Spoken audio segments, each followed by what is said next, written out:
It is $5 Wednesday where we're building a prepping food storage bin for only $5. So all those naysayers out there that say you can't prep on a budget, it's not gonna help, I'm changing mine so that you guys can see, get some different ideas of how to create your own little prepper pantry, even inside of a tote. But this week you're gonna get 2 of these videos because we will be moving $5 Wednesdays to $5 Fridays. So for today, this is what I got at Walmart. Went to a Walmart.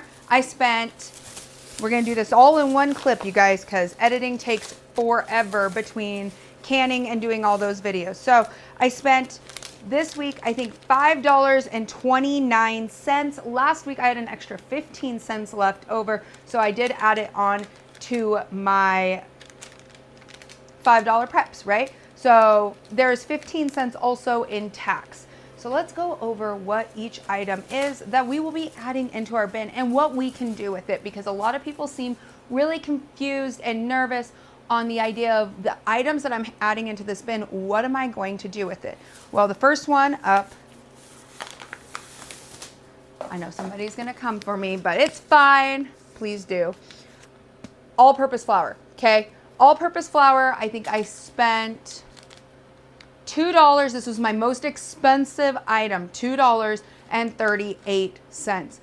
I am doing this for you guys. You guys already know I buy in bulk. Do I think it's cheaper to buy in bulk? Absolutely. $2.38 for 5 pounds of flour when I spend $11.50 on my last Costco video for 25 pounds of flour. Now, Crystal, what are you gonna do with flour if something happens? Okay, guys, these bins are designed if you have a job loss, you have hurricane season coming up. I mean, hurricane is moving in really quick. I'm gonna tell you what you can use with flour, okay? You can make all the items I'm adding into these prepping bins are going to be able to be added together. So on my next one, be prepared. There's going to be some baking soda and baking powder in it. Why? Because you can cook. You can cook with flour. If the power was to go out, the grid was to go down, something happens, whether it's by a storm or anything like that, you guys should already be starting sourdough. Okay, I'm going to tell you right now, fermentation. You don't need yeast. You don't need anything. You literally need flour and water. Some people are going to say, you can't make sourdough with all-purpose flour. Yes, you can. I did it. I did it 5 years ago. It wasn't the best sourdough, but it did work. All it is fermentation. That's it. That is what sourdough is. It turns into a living organism pretty much on your countertop. All you have to do is feed it with flour and water. Simple. Okay, so first you got flour. Now, what else could you do? If the power was to go out, everything in your fridge is going to start to turn bad. So I'm guessing a lot of you guys have eggs already inside your fridge. Did you know eggs and flour? Guess what that makes? Noodles. You can make your own noodles. Very simple. It doesn't take much time. It doesn't take much effort. You can make noodles. They might not be the prettiest noodles around, but they sure work. And all you have to do is boil them in water.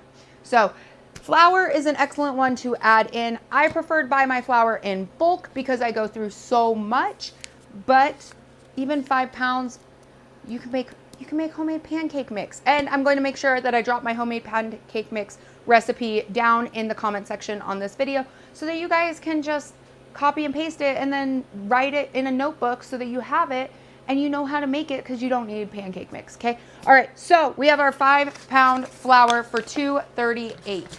Next, let's go into our bag. $5 isn't much, but you can make it stretch. Vinegar. Vinegar, vinegar, vinegar. You guys, I think I spent $1.62 on vinegar. Yes, it is 5% acidity, but here is some purposes of vinegar. Vinegar is excellent when preserving food. You can use it to clean the rims of your jars. You can use it in pickling. You can use it to clean your house, okay? Vinegar is awesome. Now, here is a fun fact that not many people know. Did you know that you can just create your own brine for pickles? I mean, I'm trying to really get you guys pull in on the canning so you guys can understand. You don't have to boil your pickles. You can use a brine and put it in your fridge and then continue to pickle vegetables. So let's say the grid goes down and you can actually do it on your shelf. I wouldn't say it's shelf stable unless you can it, but you can have it on your countertops. I had a pickle brine that was used with a fermentation jar, and it was on the countertop, and you can just add in scrap vegetables into it and they pickle over time, and then you can pull it out. You have to use a weight with it. So I would say do your research on it. I can maybe show you. I haven't done it in a very long time, but I could show you how it's done. But so if the grid was to go down or you lose power, your fridge is, everything's going bad in your fridge, understand you can reuse your old pickle jars with your old pickle brine. That's already brined up, but it's not going to last very long because you're going to need to have that weight so that the oxygen can release, and so you don't get mold going on. But if you wanted to skip all those steps, can your own pickles so that they're shelf stable, you just need vinegar. Vinegar, salt to create your brine. Now somebody's going to come after me in the salt department. Okay, you can use canning salt. I use a lot of kosher salt. Most of the salt you see back here is all kosher salt. You can use plain salt and you can use iodized salt. I know somebody's gonna get upset. I'm gonna wait a minute so you guys can type that out. The reason with iodized salt is it does change the coloration of your food, and there can be just like a slight little different taste to it. Now, my grandma taught me how to can. I learned this when I was 3. Okay, been doing this a very, very long time in the canning department. My grandma would use iodized salt, plain salt, table salt, sea salt, kosher salt. I'm telling you right now, you can see a little bit of the color definition, and some people claim that they can get a little bit of the taste difference. I don't know, I've never had somebody complain on mine. I don't use iodized salt. I will use plain salt, kosher salt, sea salt. If you want to buy in on the canning salt, you can use canning salt. It does have some purposes to it, but most of it is inflated cost. So anyways, vinegar, excellent to add into your preps. So we're going to add that into our bin right over here. Now for the final one, I only had about $1 to work with, you guys. I only had $1. So guess what? We went right for the $1.15. I can't even believe I'm saying tuna is $1.15, but we wanted to add some protein in. Somebody's going to get frustrated and go, why would you do that? Blah, blah, blah, blah. I'm like, well, if you lost power, or if you didn't, say if you're prepping just for job loss, or just to have more security for your home, because your jobs aren't forever, guys. Job market can be really rough. So if you need to dive into your preps to keep yourself afloat, you want to keep your roof over your head more than something that goes in your fridge that most likely is going to get thrown out, because most people nowadays don't know how to cook. What could I use with this? Well, I already have food inside my fridge. I got mayonnaise. I can make tuna fish sandwiches. We already got the stuff. We can make sourdough, or I can just use tuna, add it into rice, add some tomatoes into it, all kinds of things. I can get creative with my meals. Honestly, I like eating just straight tuna. I know I'm weird, but that's okay. But let's go take a look at how our bin is panning out after, what is this, week 3? This is week 3 on $5 Wednesdays, and you're going to get an extra one this week, which is $5 Friday, and that's where the series is going to get moved to. So we've got our 27-gallon tote. I don't know if you can see it, but I'm going to go over everything that's inside this tote, item by item. I'm going to set it actually over here because that might be a little bit better. Okay, so we got our vinegar. We got flour. We have plain salt. We have 5 pounds of rice, which is 50 servings. We have, what is this one? 2 pounds of rice, which is 20 servings. We have ramen noodles, because that's an easy comfort food, easy meal right there, easy. Green beans.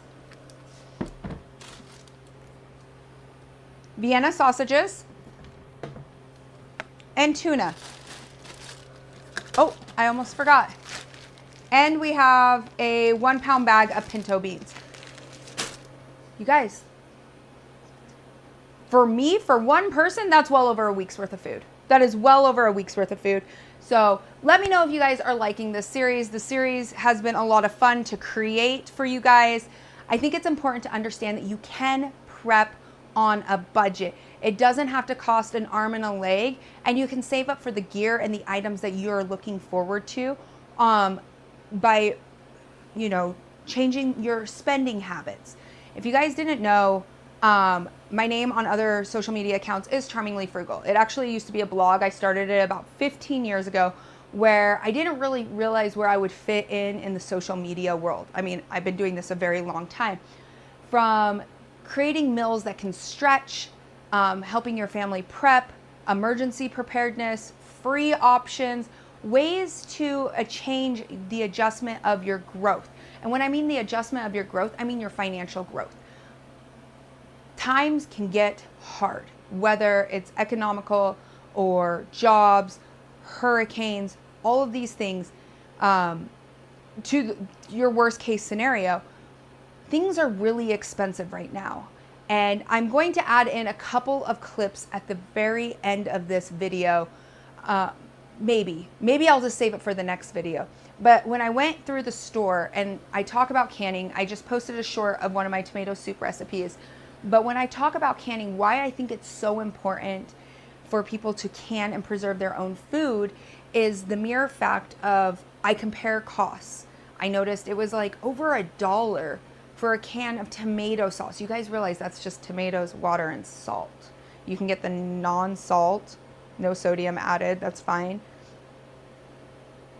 I took pictures of the price of tomatoes when I went into the grocery store for, you know, a sandwich size tomato. It was $2.16 a pound.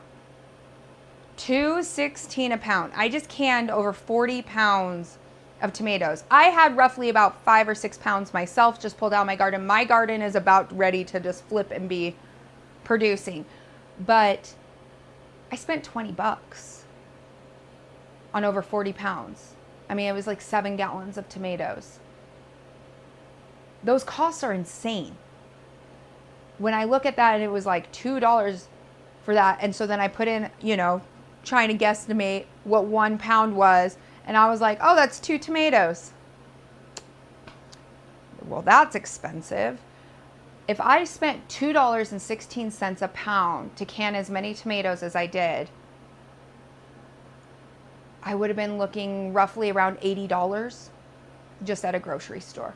So I say, try to find your farmers markets, local farmers, check. Here we have a thing called KSL where people in Utah will post their homegrown stuff. There's Facebook Marketplace, all kinds of places that you can look and find out, because once we're like in an abundance, I post because all of a sudden I have so much I can't keep up and I don't want it to go to waste. And so I think it's really important to start looking away from grocery stores, growing your own food, because the tomatoes I'm growing cost me pennies on the cent because I bought the seeds, I nurtured them, grew them, then planted them. Now they're going to produce more than what their seed was that the seed cost. And so ultimately I am saving money. Many people say you can't save money by having chickens, and people were kind of like cackling and they're like, wait till all these people who bought their chickens realize that chickens cost more. Chickens will live literally in scrap. Guys, our old coop, I mean, was nothing. I'm telling you, you can build your own coop. It doesn't need to be this aesthetic pleasing fancy coop. I've never had a fancy coop. Every coop I built myself except for our one temporary one, and then this one that I bought that was a custom coop. I've had chickens for over 20 years. I mean, I've had chickens my entire life. Me and my mom, we had chickens, turkeys, ducks, quail. We had everything. I'm telling you, they will live, thrive, and survive as long as you protect them from predators. So making sure that you're using, you know, fencing to keep them protected. You can free range them, but you're going to have to keep an eye on them because predators are what get your birds. So, and then the cost of feed, people say, well, the cost of feed for you is going to cost more than what your chickens. My chickens cost like less than $2 a bird.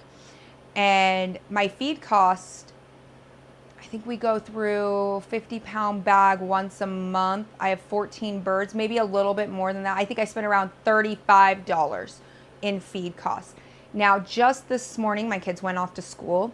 So finally we're back to pumping out content because they were home all summer with me and we had fun things to do. But 35 pounds in feed, right?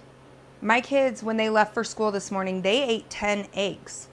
Between the 3 of them and me, we ate 10 eggs. We eat almost a dozen eggs a day. My birds counteract those costs. Some people say that a dozen eggs is around $3 a dozen for 12. That would only last my family one day. One day, maybe the 2 eggs for the next day. If my husband's home, we're going to go through all 12 eggs easily. And so that's, for us, how much eggs we get. We are saving so much money because we don't buy from the grocery store. You do $3 for a dozen, you times that by 10, that's $30 right there, you know, and then what, $90, $100 in eggs? We eat eggs almost every single day in our home, whether they're hard boiled, they're thrown in there to the kids' lunches, or, you know, I like an egg sandwich. I like to dip my eggs. The cost of prepping and homesteading, it costs money. There's an initial cost to the money, but you can save that money by doing things that are financially smart, like building up your $5 preps. So I hope you guys like this $5 prep video. Make sure you drop a comment down below, hit that like and subscribe button. I appreciate it. And by the way, thank you guys so much. We hit 12,000 followers. That is absolutely amazing. We grew 1,000 followers in a week, which is insane. And I hope to see us continue to grow. And I appreciate it. So I hope you guys are excited. On Friday, there will be another $5 video, and then there'll be every single Friday. So as always, stay aware, stay prepared, always have your head on a swivel, and I will catch you on the next one.